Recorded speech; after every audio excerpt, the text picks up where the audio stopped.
Okay. Well, hello everyone. Hopefully you can see our screen.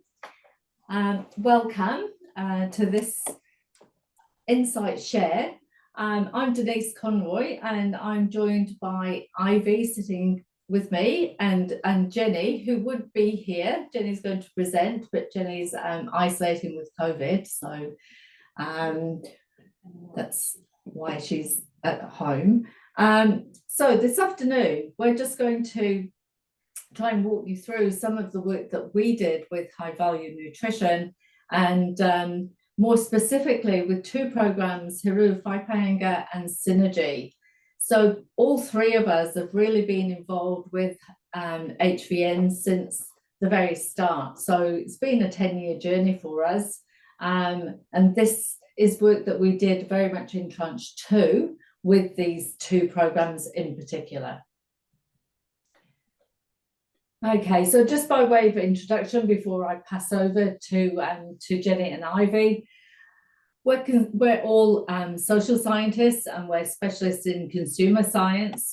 And here we've integrated our consumer science to try and better understand longer-term perceived adoption and non-adoption of eating patterns. So our thinking was that by applying a social science perspective to health and well-being, it would enable us to recognise that people don't exist in a vacuum. You know, people exist in societies, in cultures, and in a certain time. So things that are happening now certainly weren't happening 50 years ago, let alone 100 years ago. So it's really important that we integrate social science alongside science to get a much fuller picture. And that's what we think our research style really adds to this kind of consumer research in food consumption habits. Just being able to help to explain not just what is going on, which will be from the biomarkers, etc., but why it might be going on. So we're hoping that you agree that we feel very much that we strengthen the research by being able to participate with the clinicians. Okay, so we're going to start with Synergy. So that's over to Ivy. Kia ora koutou, ko Ivy toko ingoa. Now I will start sharing the insights from participants of the Synergy trial, which was conducted between 2022 to 2024. So Synergy is part of the metabolic health program of HVN that aimed at investigating the effect of dietary intervention on biomarkers of type 2 diabetes in a high-risk pre-diabetic population. It was a 2-week residential trial with full control of food preparation and intake. And the meal designed in Synergy was in line with national dietary recommendation plans. So in the trial, participants would be given 2 different meals. One is called the best practice healthy diet, and the other was the Synergy diet. Both, as said, both were in line with the national dietary recommendation, but Synergy was optimized for better metabolic benefits by incorporating a wide range of New Zealand food products, as you can see on the slide, with the contribution from our industry partners. So we also want to take this opportunity to acknowledge their contribution to the study. one of the main features of this study with regard to the meal design is that it aims to keep energy balance. That means participants wouldn't gain or lose any weight during the trial.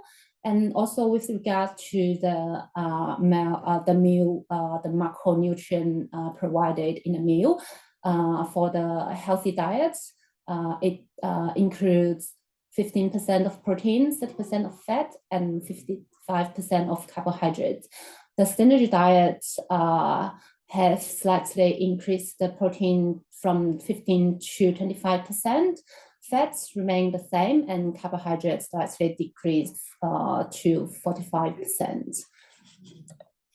So the total number participate in synergy was 30, including 20 Asian Chinese and 10 European Caucasian. All the European Caucasian were in the healthy diet arm. 10 of the Asian Chinese were in the healthy diet, and the other 10 were in the synergy diet. All the participants were pre-diabetic through our confirmed from the screening process, but otherwise they were healthy. And it was a very great chance for us to conduct participant interviews during the trial to explore their perceptions related to health and food, and also their experience in the trial in terms of whether participating in the trial can help them to adopt better, healthier eating patterns afterwards. So all the participants were interviewed either individually or with their fellow participants in the same cohort halfway through the trial. So in the interviews, we discussed their dietary habits, perceptions, and attitudes towards food before joining the trial, and their personal experiences through the trial, and also discussed the barriers and motivators for adopting healthier diets and maintaining a healthier lifestyle. So just quickly jump into the findings from our interviews. So first off, we talk about their perceptions of healthy diet and healthy eating, which resulted in a range of different ideas. The first thing was many of them associate healthy diet and healthy eating to the key nutrient supply from food, which mainly include protein, fiber, vitamins. And because they were all pre-diabetic, and they agree that they should avoid carbohydrate and sugar intake as much as possible. And the other point is they agree that lots of vegetables and fruits would be a critical part for a healthy diet. And on the other side, less meat and processed food. They also talk about the cooking methods and style, especially comments from the Chinese cohort with regard to the use of oil and salt. And they believe that less oil and salt in the cooking would be healthier. And the final point that shared by the participants were the necessity of portion control, although they have different idea of how to control and what is the good portion for individuals. But they agree that overeating of the healthy food is not necessarily a good practice. And then we move on to talk about their own daily practice and how that they evaluate their dietary practice against what they think is the ideal healthy eating. And not surprisingly, they cited that they are very busy, and then the need for convenience always override the priority of eating healthily. And for food, everyone would agree that it needs to be tasty, and we should enjoy food rather than just eating for the sake of eating. And a few of participants in the interviews just acknowledge that they prioritize the taste and the experience of eating, and they don't care that much about eating healthily, or at least they feel like they should enjoy as much as possible before they can't. And that leads to the third point regarding their mindset of being pre-diabetic. And rather than thinking, oh gosh, I've already been pre-diabetic, many of them were on another mindset, thinking that, oh, I'm just pre-diabetic, I'm not yet there. So that leads to a sense of lack of urgency in terms of taking actions to change their eating habits. And then that also in some ways creates some defensiveness in terms of reflecting on their own eating patterns, and they will say, oh, I'm actually not too bad, although I'm not doing perfectly well, but I'm eating lots of fruits already, but over weekend we're too busy, I would have some takeaways. So they would be on a defensive mode, defending that they are not doing too bad, and compare and in combination with the mindset of I'm just pre-diabetic, then all this contributing to a lack of motivation and lack of the sense of actions. Yep, and moving on, we also chat about their personal experience in the trial. And as said before, the synergy aimed to keep the participants balanced in their energy intake, so they won't gain or lose any weight. And also the meal design, as you can remember that at least 45 to 55% of the meal would be carbohydrate. So in the trial, participants were quite confused regarding the intake of the amount. First off, the amount, because they got measured of their body weight every morning, and then they will be given the food according to that measurement to make sure they get enough food to maintain their weight.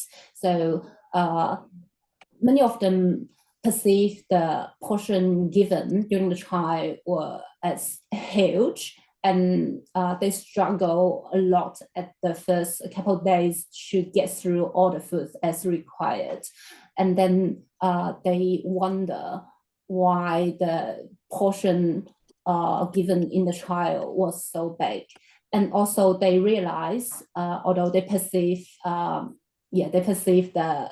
proportion of carbohydrate as like more than 80%, which is definitely conflicted. But they feel like they were eating lots of carbohydrates, and then they were also given snacks, which they feel very sugary and very sweet. And that also conflicts with their perception of a healthy diet for people who are at a pre-diabetic status. And also they were confused regarding the low presence of fresh vegetables and fruits, and then the small proportion of protein in the meals provided.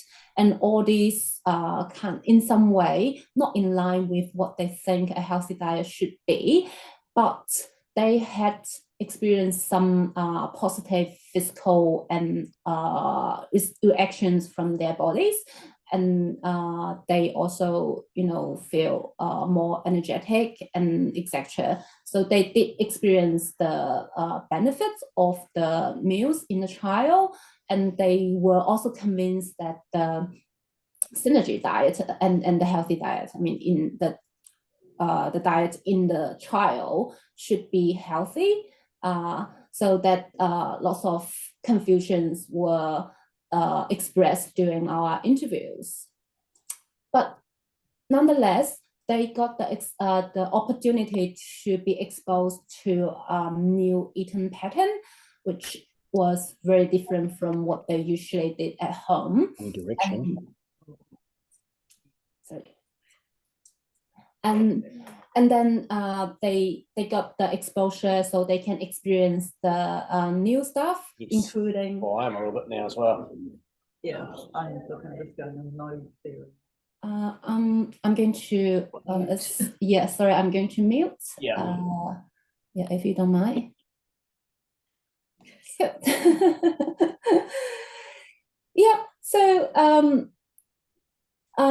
so the first thing they really felt good about was the way how the meals were structured and served with fixed portions during the trial, although they still thought that the portion was too big, but they got to learn the way how to control the portion, especially for the Chinese cohort, because many Chinese were still quite used to share plates with their family and friends rather than having a plate of described portion of food and no more extra after finishing that plate. So many Chinese participants found that very helpful. And also they witnessed how the clinicians in the trial prepare the food and using different techniques to prepare, and they were allowed to take the food to work. So they learned from that how to pre-prepare food so that they can get the food easier fit into their busy schedule at work. And it was really funny that the cooking style in the trial was perceived by the Caucasian cohort as very Asian and very westernized by the Asian cohort, which is very interesting. But especially the Chinese cohort learned quite a lot from the cooking style that's very different from their home style, and they learned that there are lots of different ways to make food tasty, but without using lots of oil and salt and lots of other spices as well. And they would like to try those things out at home. And they also now, well, after the trial and the experience, especially the high proportion of carbohydrate and the sugary snacks, but they still got their positive body reactions. So they now rethink about their attitudes towards carbohydrate, whether it's just, no, or we should rethink what the role of carbohydrate is in our diet and what is the best way to incorporate carbohydrate in the diet for pre-diabetic people. Okay, that's a nutshell of insights from Synergy. And now I will hand over to Jenny to talk about the He Rourou Whai Painga. Over to you, Jenny. Excellent. Thank you, Ivy, and kia ora koutou. I'll just start with a brief overview of the trial itself. He Rourou Whai Painga was a multi-centre intervention exploring whether people at risk of cardiometabolic disease would benefit from being given or provided with an Aotearoa New Zealand diet based really on the principles of the Mediterranean diet. So in contrast to Synergy, which Ivy has just been discussing, which was a residential study, this was actually an in-home family intervention where the 200 index participants and their whānau received food deliveries for a 12-week period within the 1 year that they were on the study. So the types of foods you can see there of plant-based foods, vegetables, legumes, following the principles of that Mediterranean diet, smaller portions of lean meat and dairy. So I guess the beauty of the design was it gave participants the hands-on experience of having the deliveries, which were 75% of their weekly requirements at the time. So overall, the diet, the study was really about seeing whether having this diet of improved metabolic health outcomes, but also to see whether there could be an ongoing adoption of the healthier choice, people in the longer term. So our work on the consumer insight team was essentially to understand the journey that participants went through, their experience, how they engaged, what they thought about, what they felt, what perhaps what helped them, what enabled them whilst they were on the trial, what particular challenges that they faced. So our work ran right across the whole course and on a rolling basis as participants came through. So we started back in October 2022 with the in-depth interviews. So we had a sample of beginning with 37 of the 200 people who were in the trial. And we did in-depth interviews, very open conversations with people on within our sample across 3 times whilst they were on the trial at 6 weeks, at 12 weeks, and at 24 weeks. This was followed by focus groups after approximately week 40 with an entirely different set of participants to understand how people were going at different stages of the trial.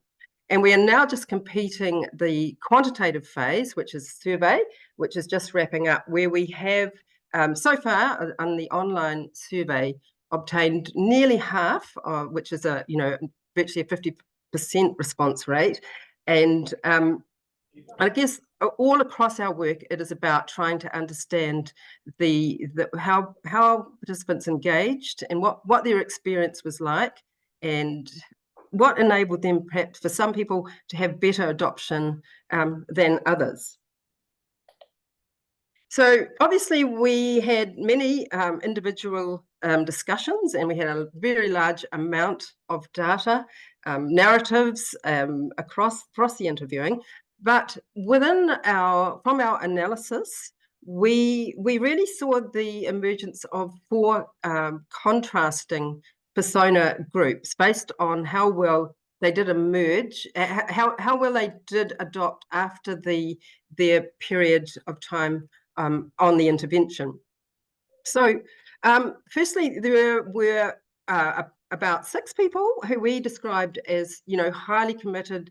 They adhered, they became very empowered, they became almost evangelical about having been on the trial. And this, although it included older couples, it was also, this tendency was seen across all the demographics. The main group, though, of which there were 21, were generally pragmatic. They made changes, they developed new skills, their mindsets. Whilst they might have had some lapses, they were able to then overcome those. But kind of on the other side of it, we did have a number of participants, 8, who were, although they did make subtle changes, and when the food delivery part was happening, they were able to maintain quite well.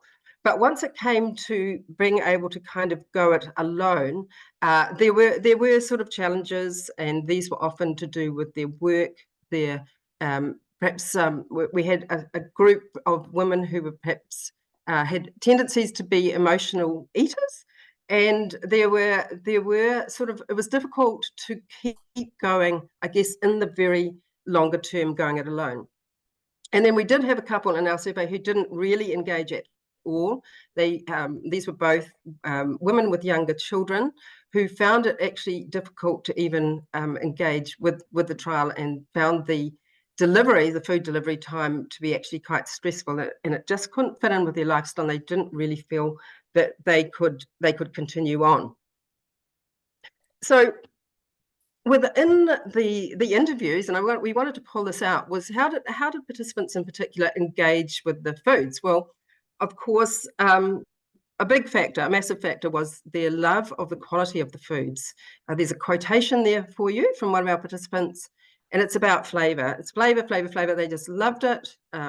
There were lots of conversations about the recipes that they received, and how it opened up, I guess, a new way of feeling that although they were following a healthy pattern, it was in fact, something that they were really enjoying.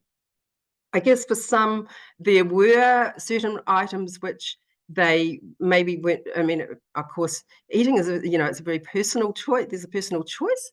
But there was certainly a real openness to trying different foods and, if possible, working around the dislike. So, a very strong, plus for the foods that they were given.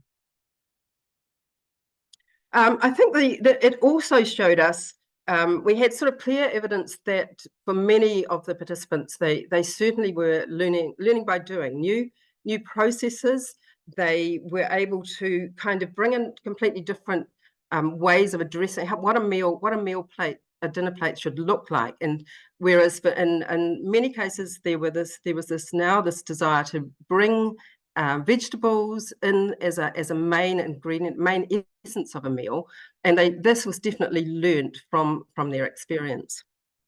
I think one interesting thing was the way that having some people coming onto the trial felt that they would be restricted, and they were perhaps not looking forward to being part of having to perhaps cut back on some of their normal kind of eating levels, but they were actually very pleasantly surprised by the amount of food that they were able to receive, and as part of a healthy eating program, how they felt that they had good satiety, and it sort of dismissed some of their previous beliefs about diet. And of course, they were introduced to new types of foods. Many that they cited were the lentils, the chickpeas, the quinoa, the bulgur wheat, but certainly a lot of delight and engagement with the foods. This now turning to the survey and the findings, and we've pulled some of these out for you. We asked about there was a question about how your current eating pattern now compared to what you were doing before you started on the trial. So you can see there a kind of, in the green, it's where people are saying we are doing more of this behavior. So definitely found people eating less unhealthy snacks, and this is their own perceived view of what they're doing. Eating more nuts and seeds, yes. Eating less red meat, yes. Some stayed the same, as you can see in the orange and in the middle there. People perceive that it hadn't changed. But I guess the big one, and the one that stands out, is nearly 80% of those who answered in our survey were in fact eating more vegetables. So we also had questions about how participation in the study has helped. So very clearly, this was on a 5-point scale. So you can see really good numbers there about, I think, overall understanding of healthy eating, being aware of new foods, introduced me to new types of foods, perhaps helped improve skills was a little bit lower, perhaps a little bit less confidence there, but definitely, a really strong sort of change about that participation in the study had indeed helped. And on the other side of it, the challenges, and here once again a 5-point scale, and the one I guess is standing out, which perhaps didn't surprise us, was that people felt that they would be challenged once they came off having the food deliveries. How would they be able to afford to continue in the way they had been? And this, I think, is at a time when the surveys first went out just prior to Christmas, at a time when the cost of living had gone up and fruit and vegetable prices had certainly become more expensive. So that's certainly a factor that did come through. But also the others are in the sort of somewhat agree to not really sure. So the challenge of not having enough willpower, wondering if we can continue to do this, was there, but it wasn't. It was at an average of 3.2. It still showed, I think, that the participants were responding quite well to the challenges in their own view. So for the next section, we wanted to really discuss, I think, the themes that came across that were in common between the two studies, with what Ivy had talked about within Synergy, and what we learnt really with our intensive work on He Rourou Whai Painga. So, I mean, the sort of why, I guess, why do some people seem to be able to maintain greater adoption of healthier consumption patterns, and where others perhaps don't? And so we've got two very different trials, and we sort of put through. I'm going to discuss the first two, and then hand back over to Ivy. So I guess across both the studies, we saw the importance of having a strong personal motivation.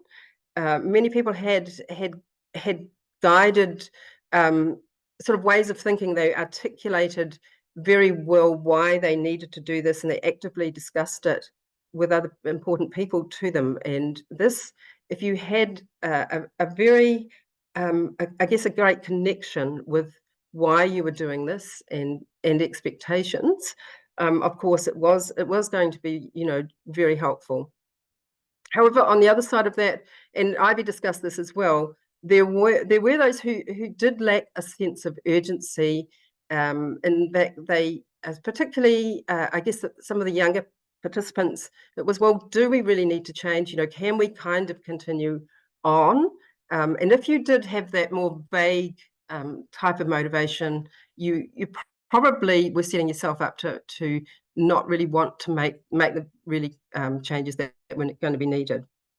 So, of course, being open-minded and understanding the process, I guess, was able to better enable the change to take place. So, as well, I guess, as that sort of emotional starting point, there was this sort of need for cognitive rationalizations and thinking about the processes that were happening, having a conscious mindset, and actually going through how can we, you know, always going back to the plan. Some people had very clear guidelines. They put them on their fridge. They wrote down, you know, what they needed to do. But it became, if you've got a constant focus on planning, you know, and understanding you need to have a certain stocking the fridge in certain ways, and seeing it, I guess, as a real difference, and being very overt about it, that seemed to really help make a difference.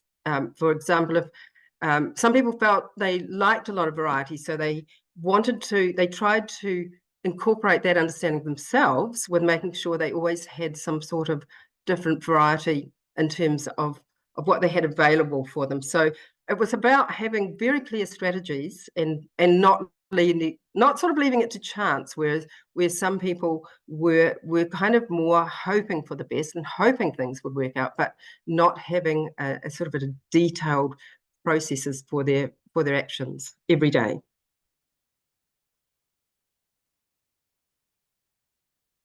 Over to you, Ivy.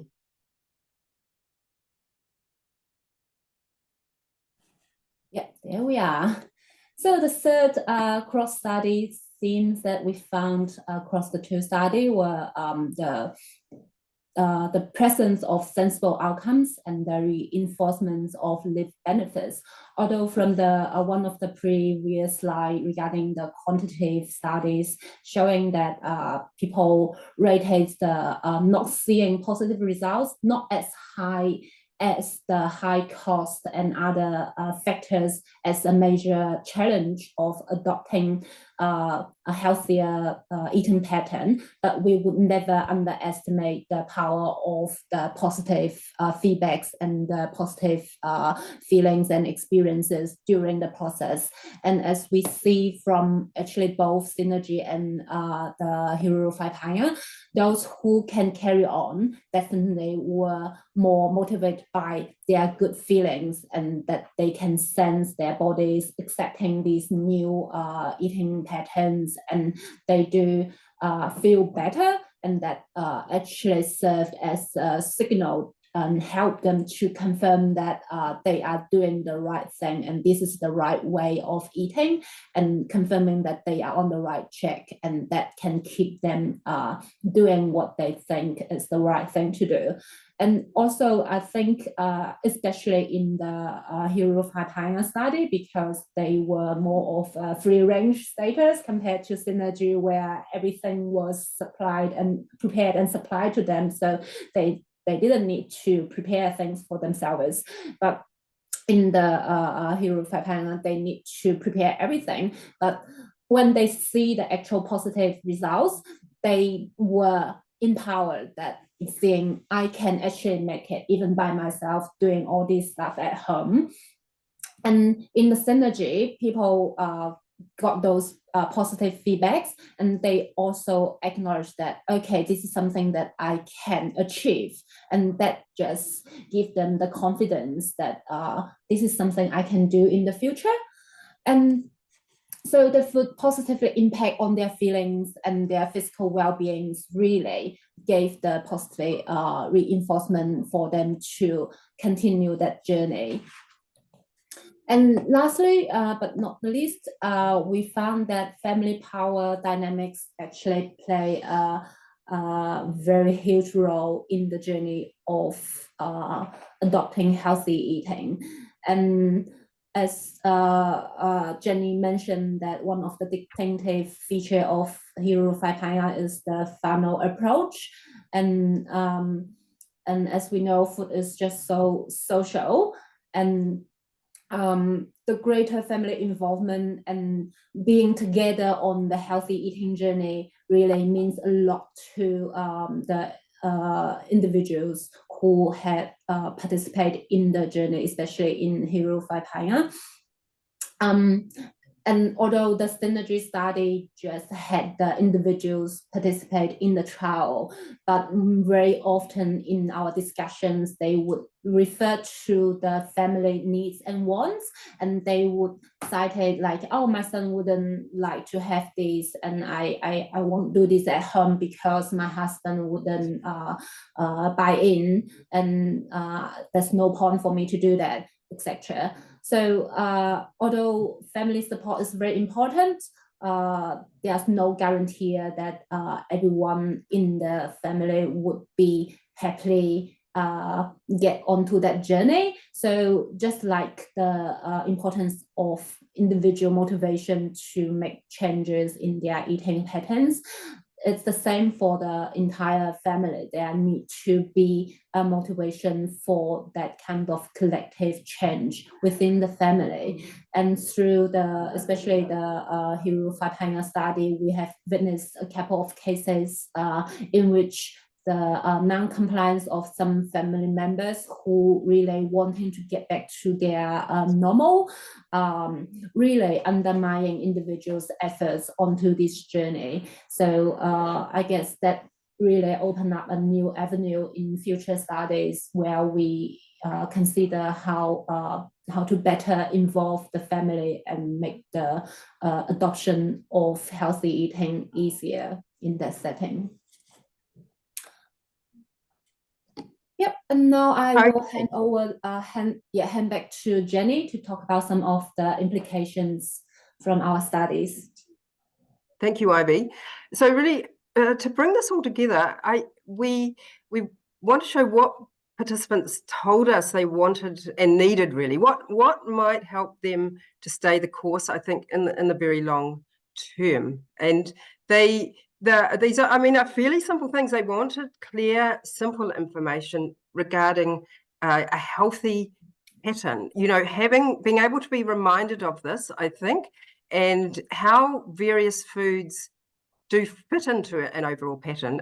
I think what they liked about the health eating pattern was it was broad, and so they could definitely bring their own, I guess, way of eating toward their own sort of style towards it. But I think they also want constant messaging, really, to remind them how different things fit into a pattern. And one of the big things is the understanding portion control.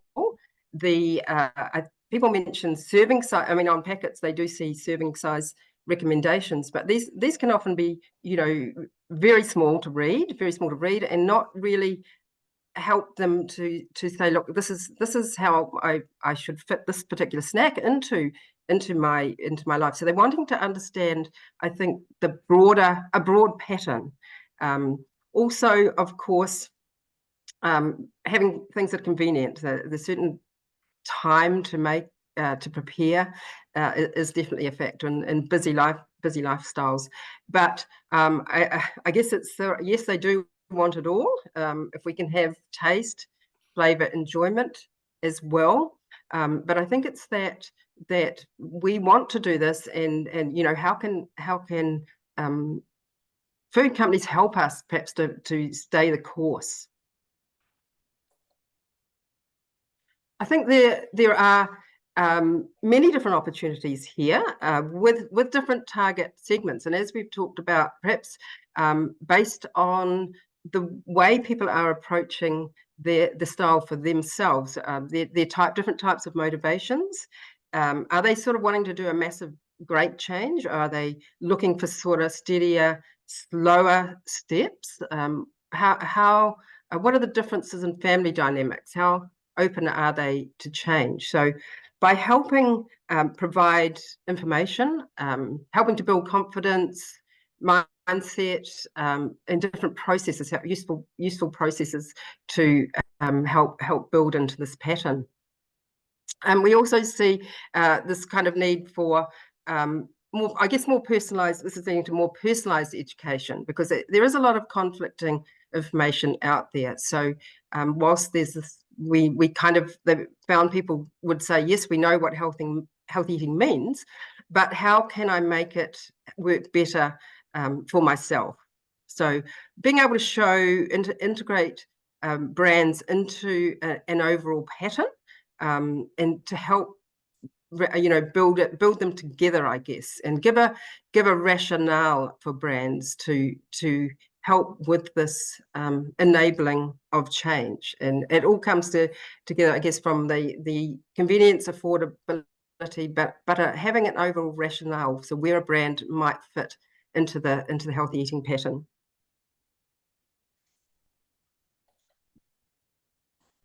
And just finally, I'd also like to add a comment about the way participants certainly valued the social responsibility contribution from food partners. And this is something that has been echoed really from earlier work that we have done with other consumers on the brand narrative, and the appreciation, I think, that consumers show in general for brands which do try to make a difference and towards better health outcomes for all. So overall, our participants were, you know, really positive, of course, about the opportunity they'd been given, and most that we spoke to certainly had made, you know, huge or good jumps into the right direction. So look, thanks everyone very much. I'd also, and Ivy and Denise and I would, of course, thank the participants who participated across all of our work, for the time they gave and the honest and open insights that we got. And of course, thanks to all the industry partners. Without you, of course, none of these studies would have been possible. So I think we're going to open it up now for questions. Yeah, thank you, Jenny. So if anyone's got any questions or comments, you know, or anything they'd like to add, we'd be delighted. And you'd always pop it in. Is there a chat function as well?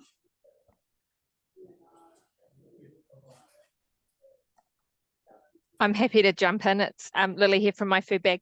So thanks for sharing that. I guess, yeah, just really interested to hear the feedback around the recipes, obviously. I just wondered, are you publishing this qualitative research, and are you able to elaborate a little bit more on the stat around 80% eating more vegetables? How long after the intervention was that, were those participants followed up? I'm interested in. Jenny, do you want to take that? Yes,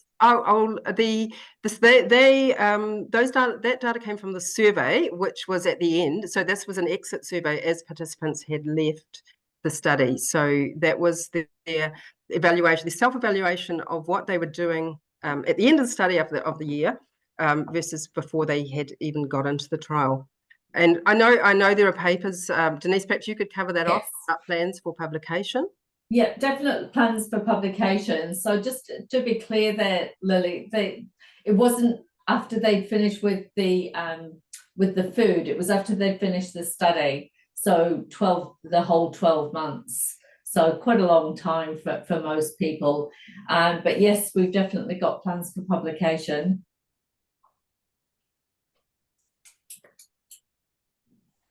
Hi, I'm Hayley from Pacific Harvest Seaweeds.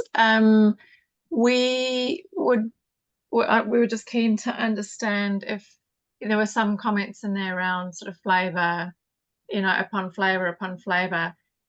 Is there any sort of more granular information around specific ingredients where those types of comments were made? Or any feedback on, if anyone mentioned a particular food that was from one of the partners involved in the study, just to get a little bit more insight to some of that granular feedback about those ingredients and the impact that had on their perspective of the project or of healthier food. Yeah, I think it's quite difficult well, it's easy enough to drill down in terms of the qualitative because people do mention, but in a study this size, if 3 people mention something, that isn't that meaningful to generalize.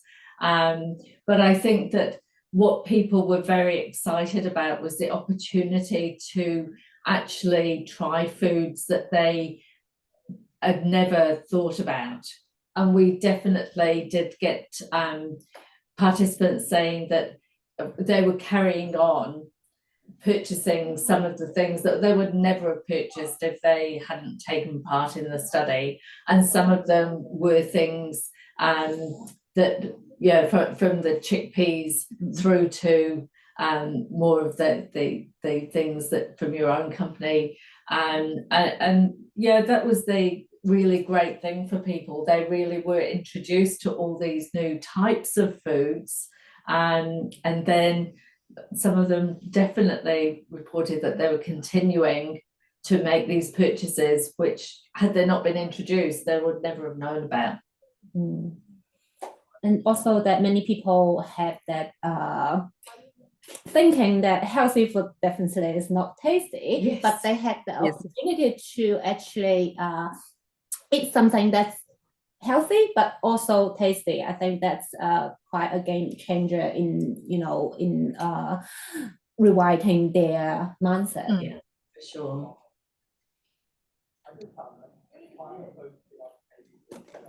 I think in a study like this, obviously there's a much bigger agenda for everyone participating, and it's difficult to pin down particular or specific things because it will vary by person as to what made the difference or what engaged them in the program if they were engaged.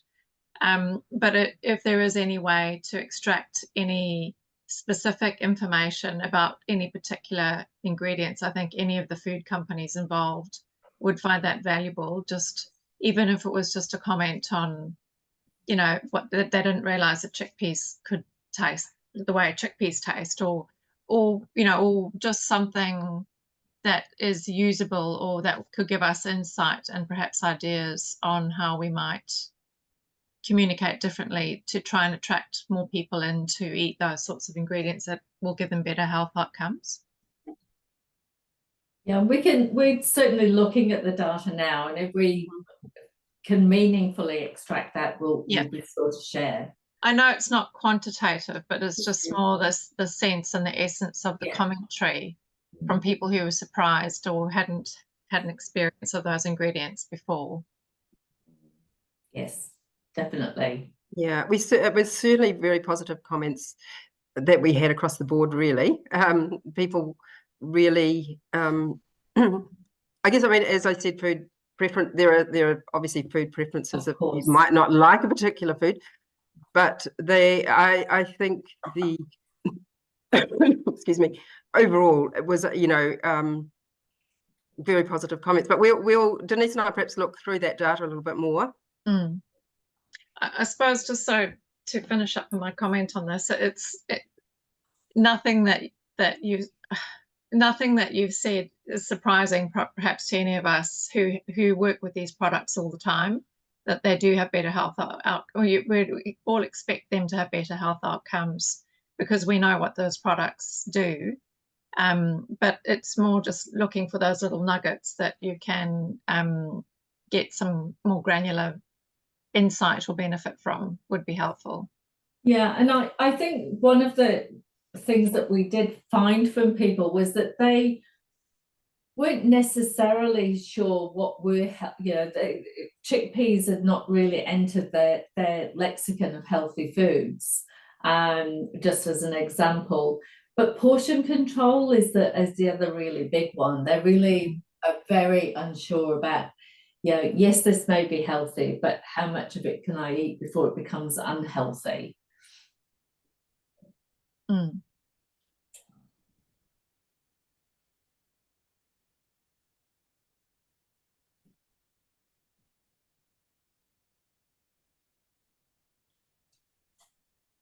How much nutrition support did participants receive is Jennifer's question. So it depends whereabouts in the cycle you were. There was definitely, we didn't do any of this because we're not dietitians or nutritionists, but on the trial itself, the clinical team were really, there was a lot of support offered, both direct support and via a Facebook page, which was a buy-in. You didn't have to join, but a lot of people did. There were little videos that people could engage with that would be helpful for some, and a lot of people did and reported that they liked it. They were doing a lot of clinical visits where they were able to talk to people as well. So there was a lot of support for people in this trial. Just a quick question. In terms of the 4 segments that you had, in terms of those being motivated, those being disengaged, or those 4 sectors, did you find that the type of support given could actually change where people sat in those sectors, and what sort of advice or support actually moved people from one segment to another, for example? I think with that, it's really, yeah, everyone's an individual and everybody is motivated by different things too. Yeah, people were very honest with us. Some people had come on board for the food. Yeah, that was their motivation, free food. And so you're not really going to expect great change there because, you know, that's kind of the motivation. For other people, it was definitely the fact that this was not an individual but a family intervention that made the big difference. And I'll just qualify that by saying not all. Some found their family really to be the saboteurs, that they were the ones, not necessarily their immediate family, but, you know, maybe their sister saying, oh God, you're not still on that diet, are you? Come to McDonald's, you know. But by and large, it was the family. If the family bought in, then that was hugely motivating for people. For some people, they had a bit of a health scare, and that was hugely motivating. But the constant reinforcement that was possible really, really helped a lot of people stay on track, because you do expect to get a honeymoon period where people are highly motivated and going to do this, and then it's kind of like, oh, here we go again, or Christmas comes along, or birthdays, etc., holidays. So for the people that really stayed on track, it was that there was something helping their motivation. Often family was a big thing. Yes, there was a very good question, Jackie. I'll just add that there was a group who perhaps became quite dependent almost on the deliveries when they were happening, and when the boundaries kind of went away, they hadn't really quite been able to make the change themselves. So it sort of came down to, I guess, where they wanted. Some people were able to dig deep and understand that they had to then, move on and make it their own journey. But there were some who had perhaps went from being capable to actually going the other way once the support dropped away.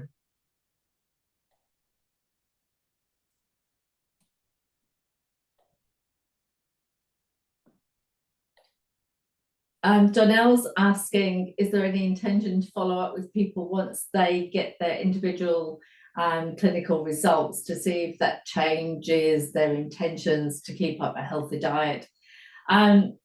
Well, we would love to continue this. I can see, a few people like Troy smiling, but, resources run out, as we all know, when we do this kind of work, and the National Science Challenges are coming to an end. They finish on the 30th of June. So unfortunately, there's nothing in place that will allow this kind of work to continue. The government hasn't made any decisions, and therefore there's no access to funding, etc. So I guess short answer, no. But we would love to do that kind of work.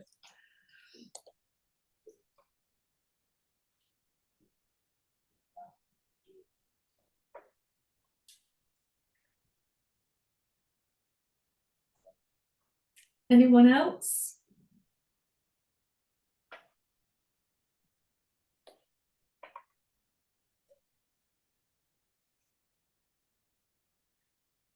Okay, well, if we're all done, then hey, thank you so much for coming along. This is really great to be able to share some of these insights with you. And as I say, our intention, of course, is to publish as well, because that's part of the journey for us. But, Hayley, we will take on board what you said. And if anybody has any questions that they haven't actually thought about now, but they think about later on, please just email us, or if you would like us to have a chat with you that's more personalised towards yourself and your industry, please get in touch, and we'd be delighted to do so. But really, thank you to all of the industry partners for both of these studies. It was a pleasure working with you, and to all our participants who we thoroughly enjoyed working with them as well. So thanks very much. Enjoy the rest of the afternoon, and we hope to catch you in the future doing some research with you. Okay. Bye. Thank you very much. Yeah. Thank you. Bye. Bye. Thank you.